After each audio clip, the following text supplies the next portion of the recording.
Good evening, ladies and gentlemen, and welcome to round 7 of the AROC Racing League's Touring Car Championship for 2025. It is great to be back on the comms box, and hopefully, as you can tell, I'm a little bit more enthusiastic about proceedings so far this evening. That's for a couple of reasons, primarily because we've got some great racing action underway once again. When numbers are a little bit thin at the moment, we might see a couple more piling in towards the end of qualifying, but we're here in Suzuka for round 7 of the AROC Racing League's Touring Car Championship, a fabulous racing circuit. Of course, we visited in Formula 1 just a few days ago. And that is all really that can be said about the visit to Suzuka with Formula 1. That's as exciting as it got. We've enjoyed a far more qualifying session so far already, and there's only 3 cars out on track. But yeah, what a fabulous circuit this is. It just goes to show when you've got some proper racing cars, you can have some great racing action. As we go on board with Steve Knight here, he's heading down towards his next lap of this qualifying session. Just over 5 minutes to go. Going to jump on board instead with Alan Matthews. Steve Knight now running into that first corner, which is aptly named, in fact, literally named the first corner. Before we head up through the snaking curves there. Again, very aptly named there. And then we're going to head up into a curve, which is, it's like the opposite of a banked curve, and that's why it's named the anti-bank curve. It's a brilliant naming conventions for this track, I must say. Then it all gets a bit serious. Then we head into Dunlop and Denyer, and then Hairpin and Spoon Curve at the top of the circuit, of course. It all gets a bit more serious after this first part of the lap. So it's like, this track's effectively a mullet, is Suzuka. It's all business in well, it's the opposite, I suppose, because it's party in the front, business at the back end.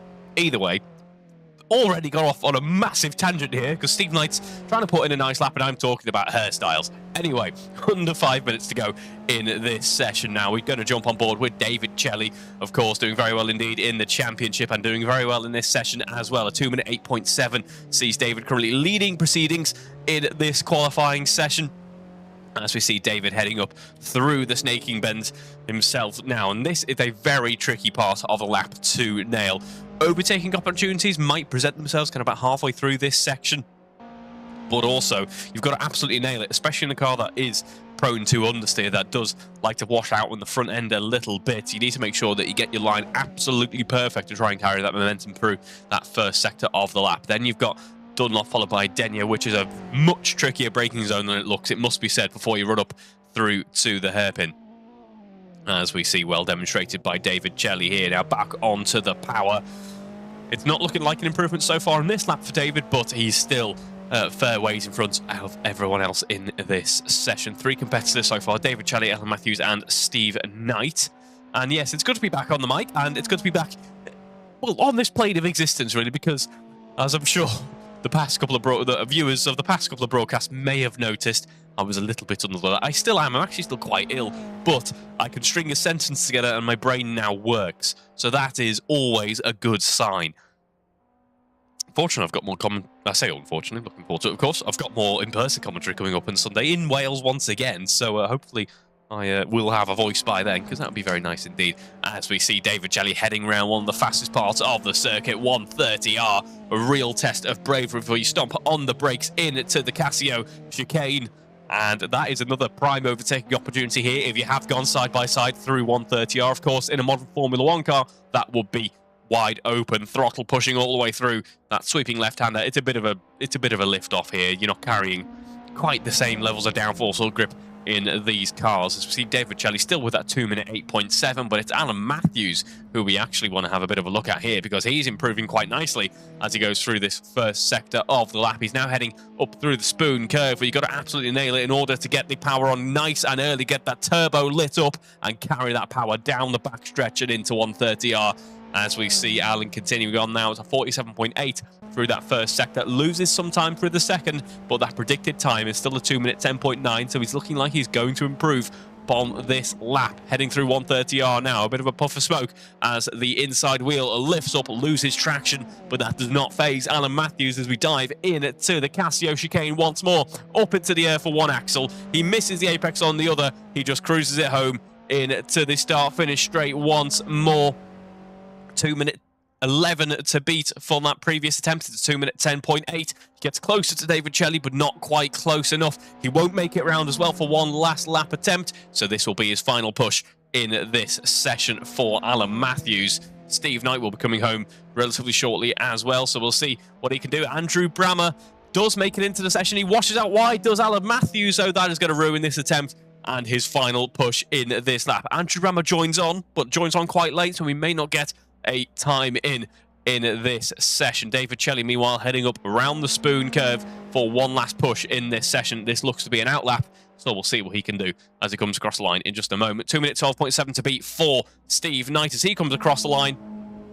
Up to 2 minute 13.9. He can still push on, though, can Steve Knight. So into that first corner goes Steve Knight. He looks to be, he might be abandoning this attempt. Yes, he is. That is the qualifying session over for Steve Knight. That just leaves us with David Chelly and Alan Matthews heading around this lap, but we know that Alan Matthews has had a bit of a scruffy first sector on this lap, effectively leaving us with David Chelly, our man on provisional pole, but it's looking very secure to be a proper pole indeed as we start the next lap of the session now.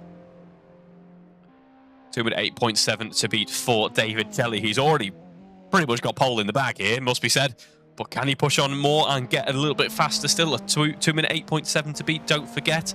And we get towards the 2 minute 7s potentially, let's say, as we head up through the snakes now.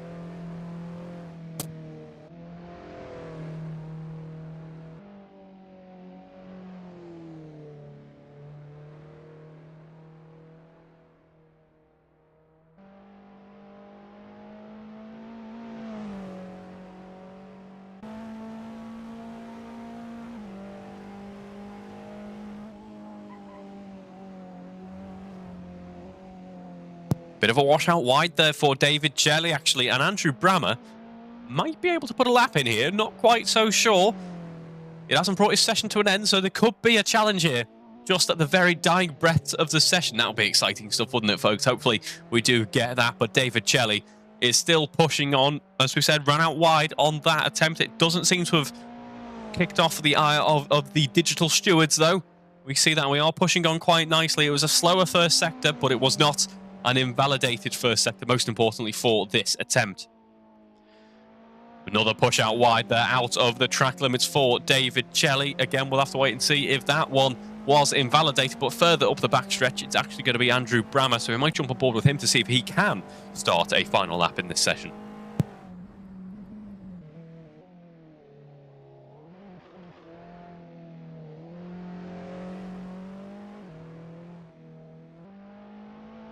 And he abandons the lap, does Andrew Brammer. So can't push on, can't improve above fourth, which is last in this session. David Chelly, though, might have a chance here to improve. No, he goes slow through that second sector. Unless he can pull out a miracle through that chicane, he's going to have provisional pole and make that pole, in fact, with a 2 minute 8.7. A nice lap from David Chelly to take the first, sorry, not first pole, even pole for this evening as we get ready to head into race one in just a few minutes' time. So don't go anywhere.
And here we go, folks. We are on the grid and ready for race one. Look at David Taylor there, flashing the headlights in anticipation. He is eager and ready to get going, to push on from pole, of course, to try and take the lead of this race. Alan Matthews, though, will be providing a challenge. We know he's very handy in a touring car indeed. And then watch out as well for Andrew Brammer and Steve Knight gunning up the rear there for our four-car battle into the first lap of the race. Do be wary, by the way. I'm going to keep calling these karts because I've been commentating on plenty of karting stuff this month. But that doesn't matter right now. What matters is we've got 6 red lights on the gantry.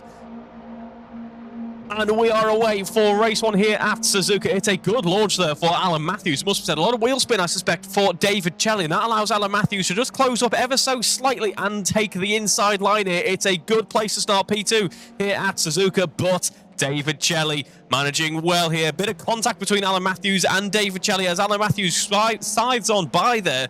I think David Taylor carrying a little bit too little speed, actually, around the outside there. Potentially the car a bit heavy, the tyres a bit too cold. He didn't have the confidence underneath him. Either way, Alan Matthews goes into the lead of this race, but I don't think he's going to be there without a challenge, because we know just how much pace David Taylor has in the car there as he goes over the curb. The car goes up onto 2 wheels, and we see, there we go, David Taylor just in the rear in that rear view mirror, followed very closely behind, though, by Steve Knight and Andrew Brammer here. It's a great launch for Steve Knight. He makes his way into 3rd position and is not able to find a way past is Andrew Brammer. So let's watch out for that little battle brewing as well as we head through Denia now and up towards Hairpin here, as we see Alan Matthews still doing an almighty job of keeping Dave Taylor behind. But David's going to have a look down the inside into the hairpin. They go side by side, goes towards the apex, does David Taylor. And we're still going to be side by side and exit by hanging it around the outside there. Alan Matthews kept the momentum up and now gets given the inside for the right-hander as we come up towards the spoon curve now. It's a great run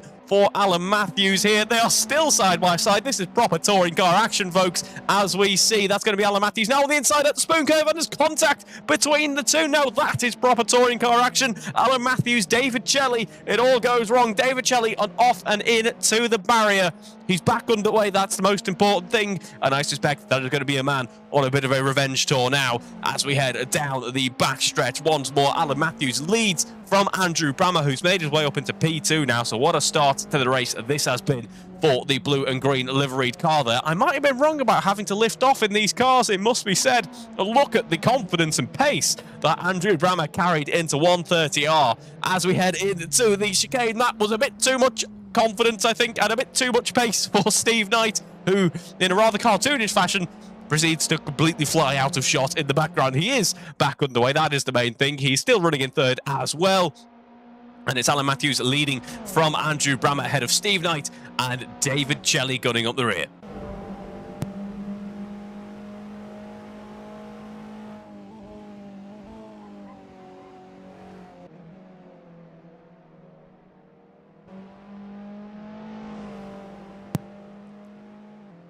Seven tenths is the gap between Alan Matthews and Andrew Brammer at the moment. They are neck and neck pretty much, because Andrew Brammer has got some decent pace underneath him, it must be said.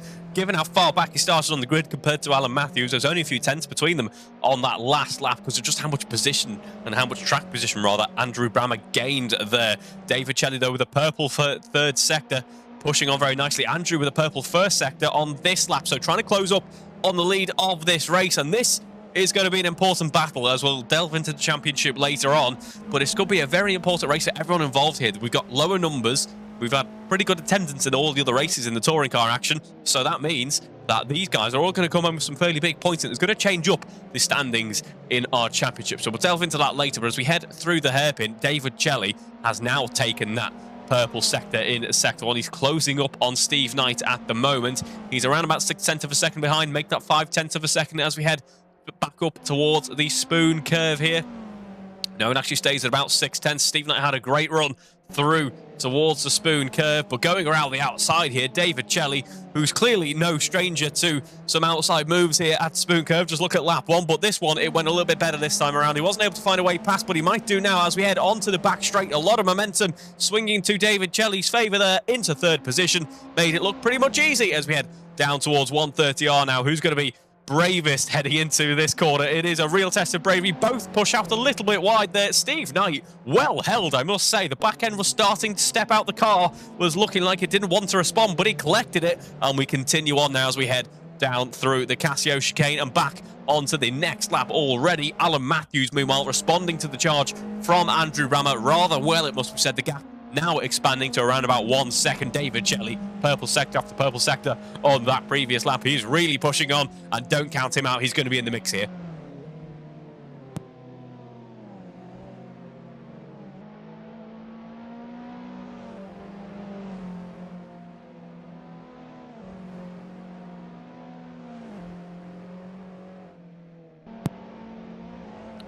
See that gap looking pretty consistent as we head through the snake bends at the first sector of the lap. Of course, a relatively long lap here at Suzuka. If you're in a Formula 1 car, especially if you're Max Verstappen, it's going to be a high 126 around this lap. In these touring cars, it's a 2-minute 7 at best, 2-minute 8 there or thereabouts, a little bit more, of course. In race trim, 2-minute 12 as it stands in terms of our current pace.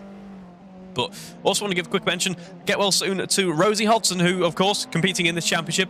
She had a dislocated shoulder, so she's letting that heal before she is able to continue racing. So get well soon, the Rosie. But as we continue on this lap, in to the hairpin we go. Alan Matthews followed by Andrew Brammer, followed very closely and getting closer by David Shelley as well. Bit of a gap down to Steve Knight here, but we're going to have a three-way battle for the lead of this race as we head up towards the spoon curve once more. There we go. It went a little bit wrong on the past couple of laps for Alan Matthews on that first lap, of course, and for David Shelley as well, don't forget. But it's all looking a bit smoother now as we get our drivers settling into a bit of a rhythm now, a bit of a groove. The tyres are nice and heated up. I should add everyone on the soft compound tyre. That stands to reason. Suzuka, not the worst in terms of tyre deg. And also, it's had a new tarmac surface recently, so the degradation will be nice and low.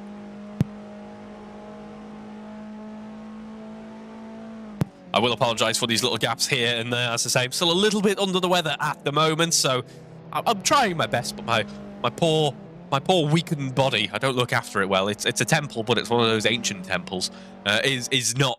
Is not doing the best, but this is turning out to be a very good battle indeed between David Shelley and Andrew Brammer as we head through that final corner. We're going to go side by side. David Shelley gets a nose out in front, is going to have the inside line here, but can Andrew Brammer do anything from the outside? They nearly make contact. David holds his line very nicely indeed and gets the position as we head into the first corner. Now up the snake, can Andrew Brammer have a response to this charge from David Shelley? It's looking fairly consistent, confident at the moment in terms of lap time for David, so it will be mighty impressive. I just want to point out, by the way, Andrew Brammer on that last lap, 2-minute 13.0. David Shelley, 2-minute 10.2. Absolutely flying along is the young driver who's doing very well indeed in this championship. The gold and white livery there, very appropriate for his previous season in the touring car running as well.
Building a nice gap then is David Shelley, now standing at about 1 second. He's got his sights very much set on Alan Matthews as we head down towards the Casio triangle once more. 2 seconds is the margin between Alan Matthews and David Shelley. Alan has been lapping nice and consistently in the 2-minute 11s. In fact, that last lap was his best lap. We're nearly 10 minutes into this race and we're still only about to start the 4th full racing lap of this race. It just goes to show just how long the lap here at Suzuka is.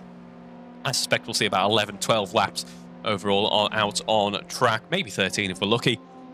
We push on now. The gap now stands at 1.5 seconds. David just seems to be in a bit of a different league at the moment in terms of pace, perhaps spurred on by that early lap contact. And that contact, of course, was with Alan Matthews. Are we going to see this fight come to a boil once more as we head up through the snake and into the anti-banked curve in just a moment? Anti-banked curve, of course, is one of my lesser known relatives, along with Uncle Hairpin. Where did that come from? That's terrible jokes.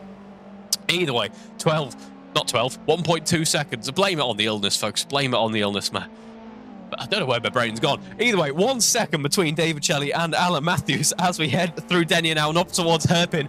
Once more, pushing out wide is David Shelley. 0.7 of a second now. This fight is on. If we were in Formula 1, we'd have DRS, and if we were Jack Doohan, we'd be off at turn 1, but we have neither of those things, I'm pleased to report. So we push on quite nicely now as we head up towards the spoon curve in just a moment. 0.4 of a second separating these two drivers. That last lap, electric for David Shelley. A 2-minute 9.7, his best lap of this race so far. And having a look down the inside goes the car with the yellow/gold livery here. A little bit of smoke pouring out of both cars as they take their tyres to the edge of grip. Going for the inside then is David Shelley, who gets a better run though by hanging it around the outside. Alan Matthews has been able to keep up a bit more momentum, keep that speed, keep the revs high, keep the turbo hot, all that good stuff as we head down the backstretch once more. Bit of a slipstream effect though coming into play here as we see David having a look down the inside through the left-hander of 130R, but going wide, David Shelley and Alan Matthews, and this is going to compromise Alan pretty substantially. He's still got a nose out in front, actually, as we head into the Casio chicane here,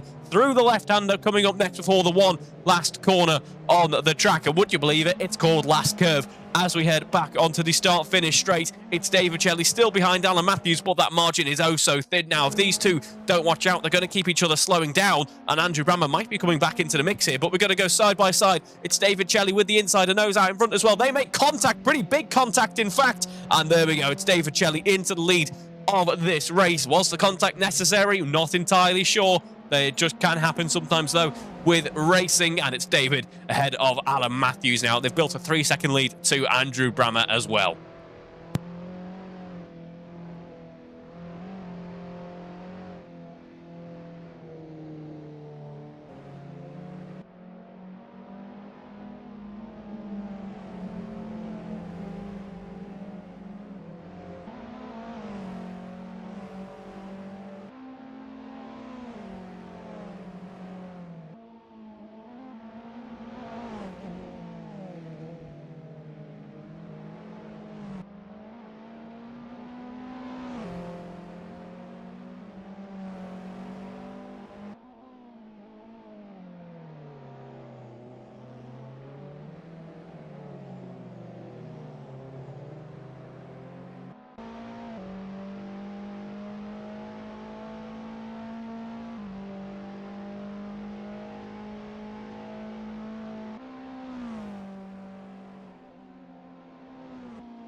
So here we go then, crossing the halfway mark in this race. 4 seconds the gap between David Shelley and Alan Matthews.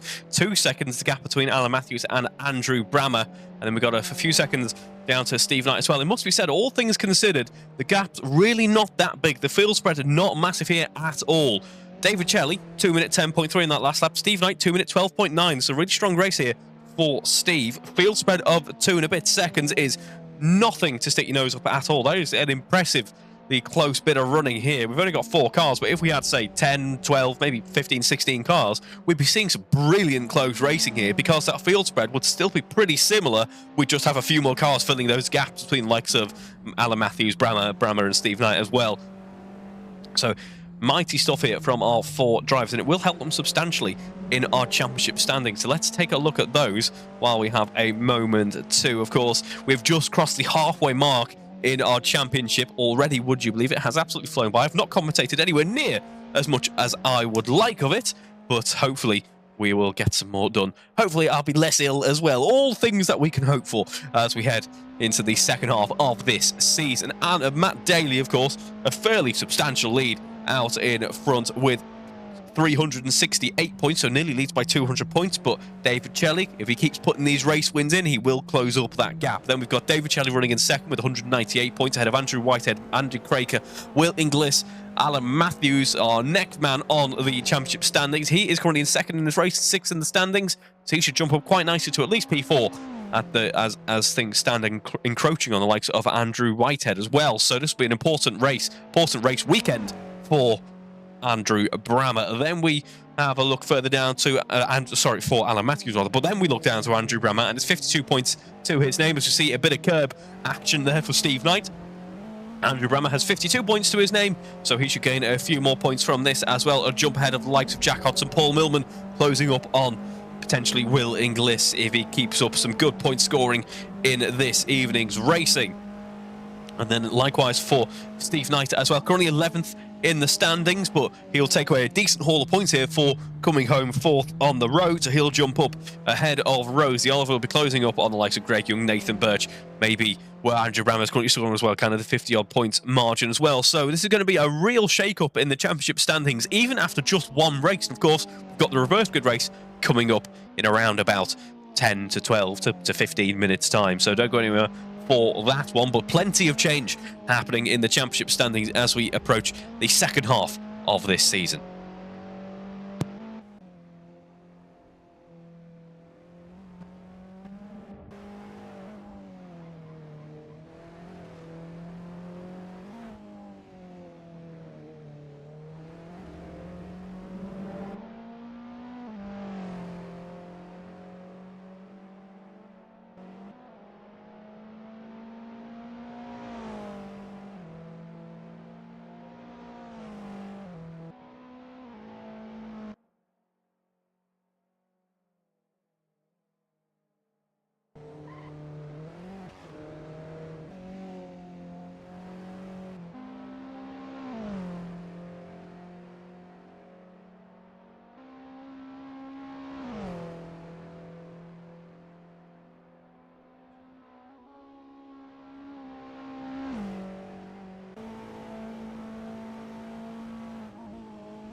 Final couple of minutes of this race now, and we see David Chelly, after building up that lead, has just continued to push on further, built up such a margin now. Of course, started on pole.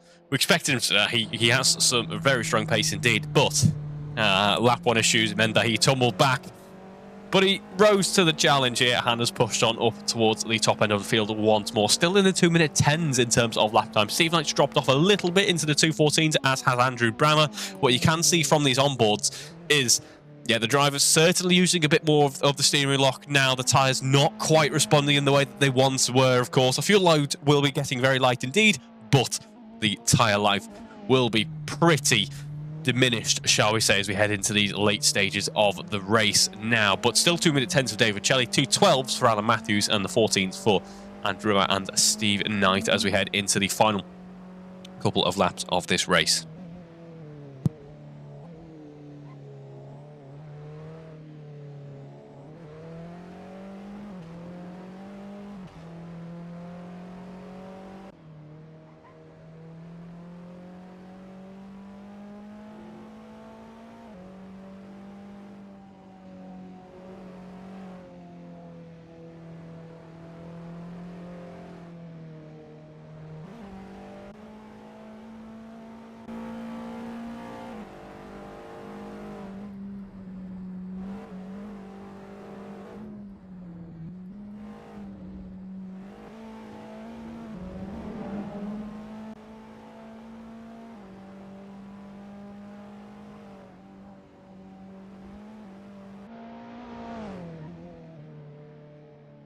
And the timer does hit 0, which means that this is the penultimate lap of the race. What a drive it has been for David Chelly. We're on board with Alan Matthews at the moment as we head over to Steve Knight. Total field spread then, about 30 seconds between our drivers, and a total lap time spread of about 4 seconds, which is still by no means a massive margin.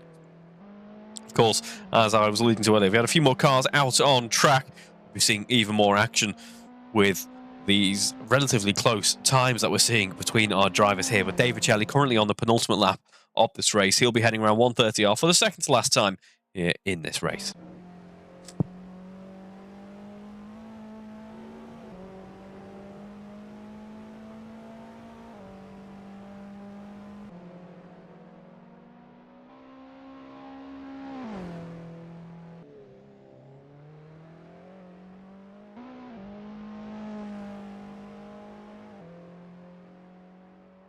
And here we go then, back onto the start-finish straight for David Chelly. He starts his final lap of the race. 2-minute 9.7, briefly predicted there. I don't think that is quite, maybe that is going to be representative. Let's just see. Yep, there we go. 2-minute 9.9 is predicted his best at 2-minute 9.7. 2-minute 11 on the previous run around there for David Chelly. He heads up through the snake once more.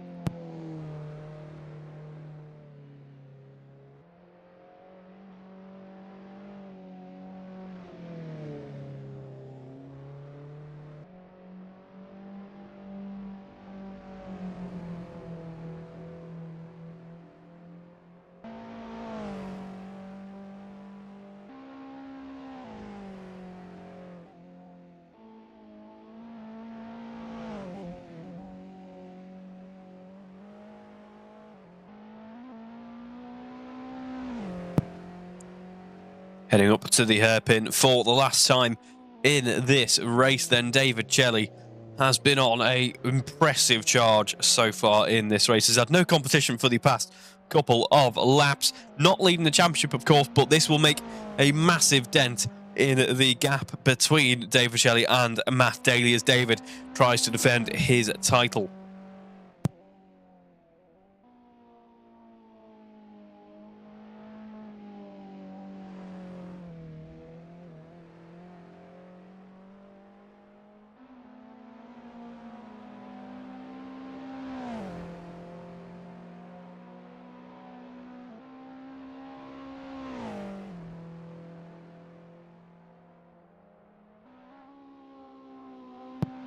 Here we go then, round 130 are pushing on through the fast sweeping left-hander for one last time in this race. It's David Chelly heading into the chicane now. He started on pole, drops back towards the bottom end of the order, but through sheer grit and determination pushes on to get back into the lead, and with an almighty drive here, builds a 15-second lead to take the race 1 victory. Congratulations, David Elliott, for a remarkable drive there. He comes home in fine form as well, weaving to celebrate. Takes the first race win of the evening. Congratulations there, David. And then in quick succession, we're going to have Alan Matthews, who comes across the line here to take P2 as well. That's second in place there, qualified second as well. So all things considered, by no means a bad race. Then we have Andrew Brammer coming home to round out the podium here. Started fourth, built his way up to third. Nice drive there for Andrew Brammer. Some important points in the championship as well. And speaking of important points, Steve Knight will be coming home very closely indeed. Comes home in P4 to take away a huge chunk of points, which will make a massive difference in his championship standings as well. That brings an end to race 1. But don't go anywhere, folks, because in just a moment, we've got the reverse grid race coming up here at Suzuka.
Here we go then, folks. Just under 30 seconds ago until lights out for race 2, our reverse grid race here at Suzuka. Here's our order then. It is going to be Steve Knight, Andrew Brammer on the front row, followed by Alan Matthews and David Shelley on the back row of the grid. David, of course, a familiar position to work his way up from last to first. Just watch race 1. Can he repeat that feat, though, here in race 2? He certainly has the pace for it. So let's see as we get ready to go in just a moment. The red lights begin to engage. We are going to have 6 red lights on the gantry, and we are away for race 2 in just a moment. I was a bit premature there, but we are underway now as we see our drivers heading down towards that first corner. Good launch there for Steve Knight, an even better launch though for Alan Matthews as he goes side by side with Andrew Brammer, and we see Steve Knight. Nice defensive line there taken by Steve to keep the lead of this race. Meanwhile, Alan Matthews goes out wide. David Shelley goes up the inside, says thank you very much, into third then for Alan Matthews and for David Shelley. And Alan Matthews, our man who had a great start here, finds himself in 4th position, and it's going to be a battle once again. It's just like Noah's Ark here. They come in twos as we have Steve Knight and Andrew Brammer going to be facing each other on the track, and then we have David Shelley and Alan Matthews. Hope they're not facing each other literally on the track, just like they did on lap 1 in race 1. Either way, David Shelley going up the inside there, gets his way into P3, rather maintains P3, and Andrew Brammer, who was looking like he was poised to try and overtake Steve Knight here, might be focusing his sights instead on defending against David Shelley. This is a mega drive for Steve Knight here. He looked really confident in race 1, and he looked confident here in race 2 as well. It's great stuff to see for Steve here as we see Alan Matthews. It all goes wrong. It goes out wide, gets spun round, and then as he rejoins the track, he's just a passenger at that point and unfortunately takes out Andrew Brammer as well. Andrew continues on in 3rd position and Alan Matthews down into 4th, and this just releases David Shelley rear. Now the pressure is going to be very much on for Steve Knight. 0.7 of a second is the gap between the two drivers, and we know just how much pace David Shelley has as we head down towards the backstretch once more. Putting that pressure on then, David Shelley, just over half a second is the margin. What can they do to close that gap up? Half a second then into the slipstream goes David Shelley. Of course, these are, ultra downforce single seaters where they've got a massive amount of pretty much a barn door in terms of drag on the back to try and break the push through the air, but a bit of a slipstream effect still comes into play as Steve Knight goes too deep into the Casio chicane, and that gives David Shelley the lead of this race. It all goes wrong for Steve Knight at the end of lap 1. What a shame, because it was such a strong start to the race for the purple and yellow liveried car there as we see David Shelley then starts lap 2 in the lead of this race. Who would have thought the reverse grid race was actually the more simple race for David Shelley so far this evening? Meanwhile, Andrew Brammer currently running in 3rd on the road. He's going to be trying to close up to Steve Knight, but he's going to have to watch out for Alan Matthews, who'll be behind him as well, also trying to close up on Andrew Brammer.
what we're actually seeing here is Alan Matthews able to maintain a fairly decent gap. Sorry, he's not able to actually close up on Andrew Brammer at the moment. Andrew Brammer running in third on the road. Their gap standing at just over 6 seconds.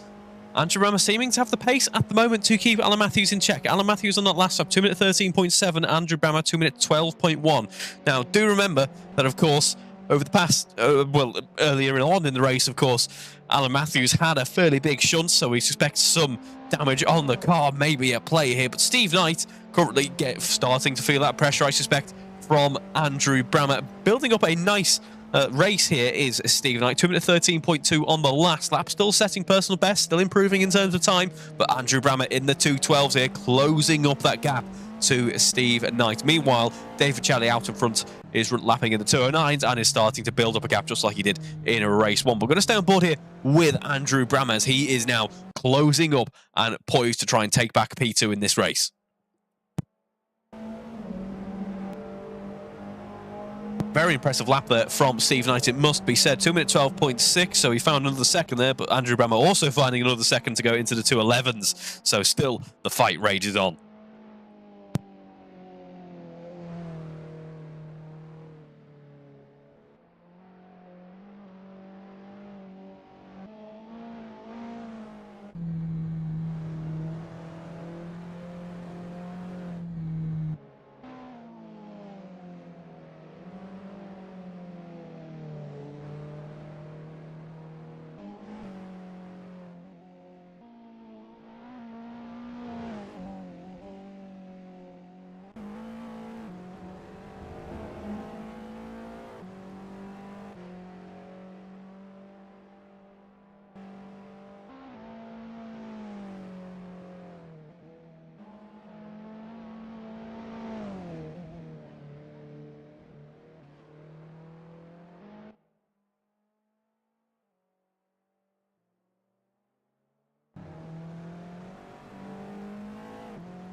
Big shunt there for Steve Knight as we run on here, as we see, yep, front end into the hairpin, it looks like, just too deep into the corner, and loses position now to Alan Matthews as well. An unfortunate run then for Steve Knight, as it was going rather well up in second position, but he loses out track position to Andrew Brammer and to Alan Matthews as well. David Challey, meanwhile, builds up a 14-second lead of this race. And that gives us ample opportunity, I think, to have a look at the championship standings after the first race of the evening. David Challey closing up that gap then to Matt Daly, now standing at 233 points. Alan Matthews into fourth at 216. He gets out of Andy Craker and Will Inglis. Then we have Andrew Brammer, who's up into seventh now, ahead of Jack Hodson, Paul Millman, Nathan Birch and Greg Young, and then Steve Knight, who's actually matching Greg Young on 44 points and just 1 point down on a Nathan Birch. So even with tumbling back towards 4th position, should be a nice race for Steve Knight in terms of the championship standing. Should jump up to 10th and close in on the likes of Paul Millman as well. So things are going to get really spicy as we head into round 8 of this championship. Of course, round 8 taking place in a bit of a gap between this race and the next, but we look forward to it nonetheless. Round 8 we're taking place in Saudi Arabia. That'll be on the 23rd of April, and I will be there for that one. You'll be pleased to know, so I can promise a stream at the Losail circuit. Sorry, that's not Losail at all. It's the Jeddah Corniche circuit, of course. I'm getting my Middle Eastern circuits confused. Either way, that's one that I actually, to qualify on, it looks to be quite an enjoyable track. It's a bit of a tilkodrome, but I'm sure it's quite an enjoyable track to qualify on. I've certainly enjoyed my time racing around it when I have, because I'm usually hanging on for dear life, but that's not particularly unique to the Jeddah Corniche circuit, if I'm honest. That's just more of a symptom of Reeve's driving, shall we say. Either way, David Shelley's certainly not having issues with his driving at the moment. He's just pushing on rather nicely. 2:09 predicted lap time, 2:10 on the last lap, and he has the fastest lap of this race overall, a 2:09.3, 16-second gap down to Andrew Brammer, who finds himself in P2, and no charge so far from Alan Matthews. It seems to be that they are very close in terms of pace, Andrew Brammer and Alan Matthews. Alan Matthews enjoyed P2 in the last race, and Andrew Brammer is enjoying P2 here in the reverse grid race. So reverse grid racing then still providing opportunities to push on up the grid when drivers otherwise might not have had that chance, and certainly doing its job here. Steve Knight in that last lap, 2:27, of course, because of the issues that he had, but even as I was saying in race 1, the field spread on all the other laps looking very good indeed. We suspect 11 or 12 laps in this race. We're just about to cross over the halfway mark.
Just about to approach the final 10 minutes of this race now, and potentially we're starting to see the tides turn in this battle between Alan Matthews and Andrew Brammer.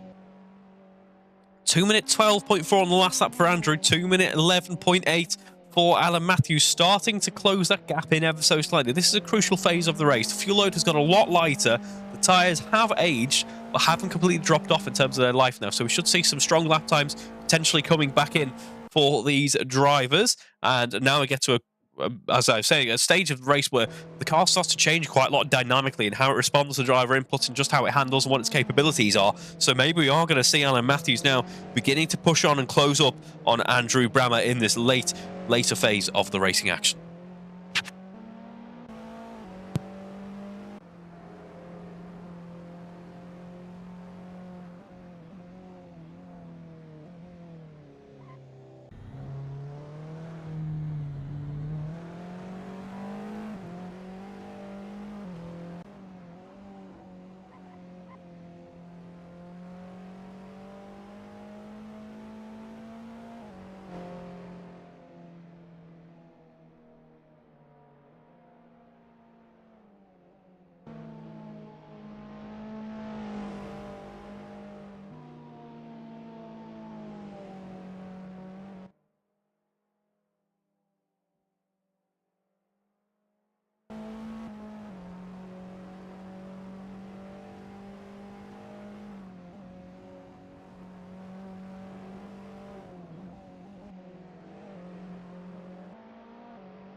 Here we see confirmation of this gap starting to shrink up. Now we can see Alan Matthews just coming into shot every now and again as we head round the Suzuka circuit.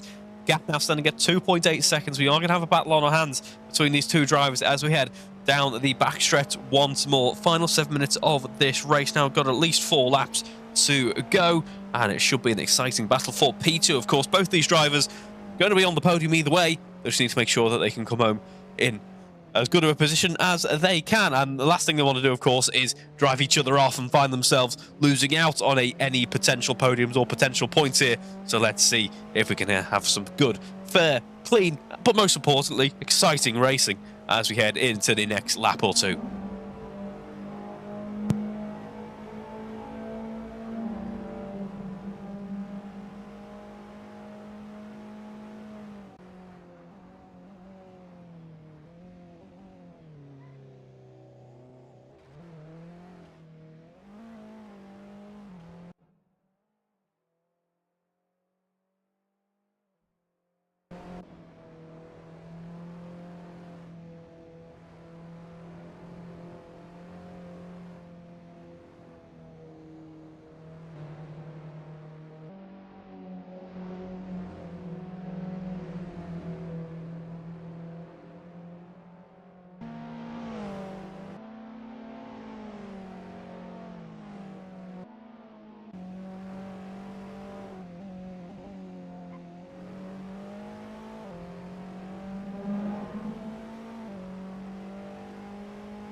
Here we see the gap between, there we see them just coming into shot there. Brilliant angle of Alan Matthews heading down the back stretch there.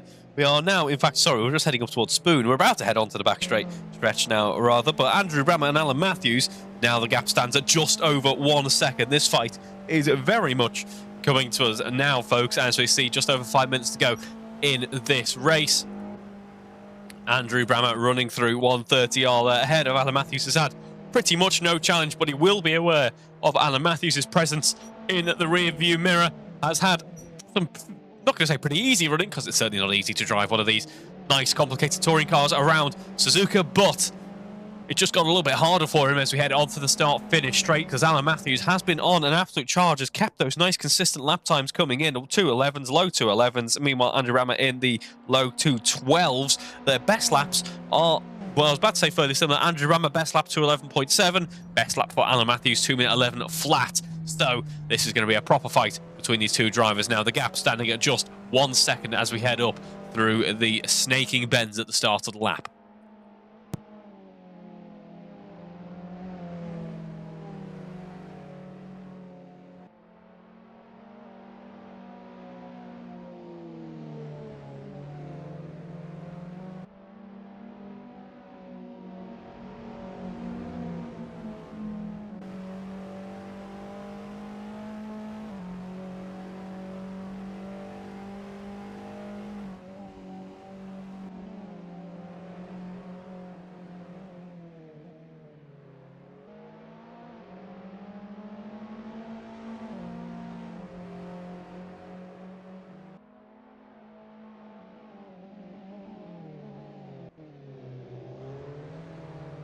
Heading up through the hairpin there. Can see that the gap has shrunk rather substantially between Dave Bocelli and Andrew Ryan. That is a timing glitch, actually, so ignore that one, folks. Never mind. I thought there might have been issues present for our race leader, but no such threat of that at the moment. Andrew Rammer then continuing on, but very much under pressure from Alan Matthews now as we head up through the spoon left-hander.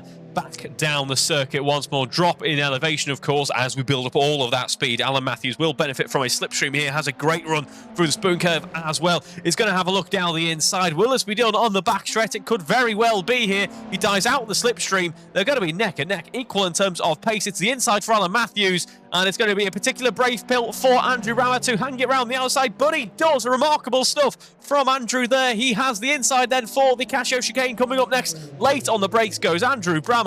Keeps it in P2, but does Alan Matthews have a fight back? Not quite yet. At the end of this lap, it's still going to be Andrew Rammer in P2 then as we continue on to the next lap of this race. Remarkable defensive driving from Andrew Rammer, but also some nice, strong driving from Alan Matthews as well as he came out the spoon curve there. We get to do it all again, folks, as we start the next lap of this race. Into that first corner then, washing out wide. No one is there, both executing that curve corner absolutely beautifully, it must be said, and up through the snaking bends at the start of the lap once more.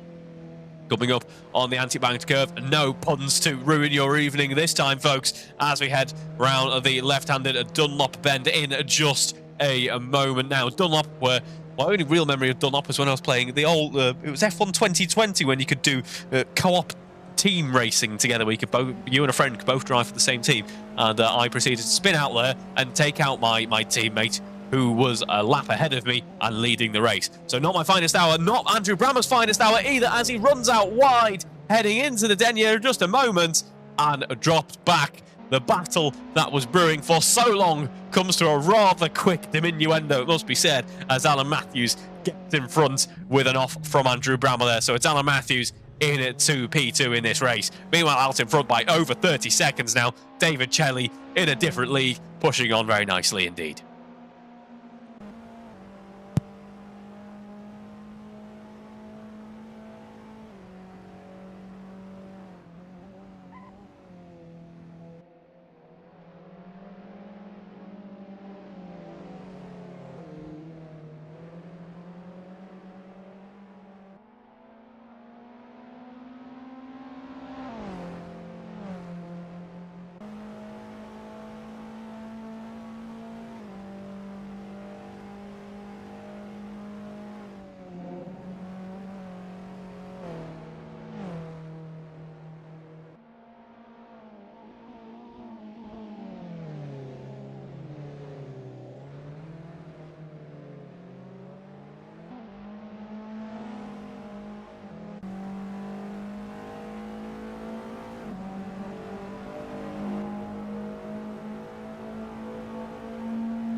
Here we see the timer about to hit 0. Then we are on the 11th lap of this race. David Jelly is heading up through the hairpin now, so this will be the penultimate lap of this race. Bit of an impact there for Steve Knight by the looks of things. There is Steve Knight just in the background there as he is lapped and has to dive into the pits, actually. That is Andrew Brammer, sorry. We just moved on board with Alan Matthews.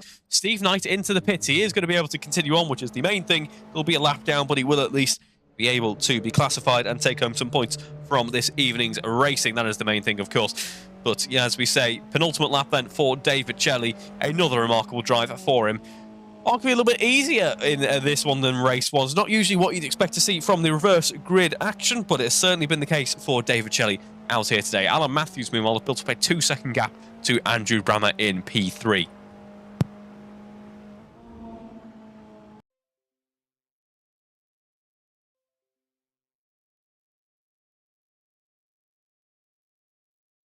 I think we are back online there, folks. Apologies for any issues, but my internet had a brief, shall we say, lapse in wanting to remain connected. I'll try and get back into the racing action as we do have a tiny bit of time left, potentially. If possible, we'll see if we can in just a second.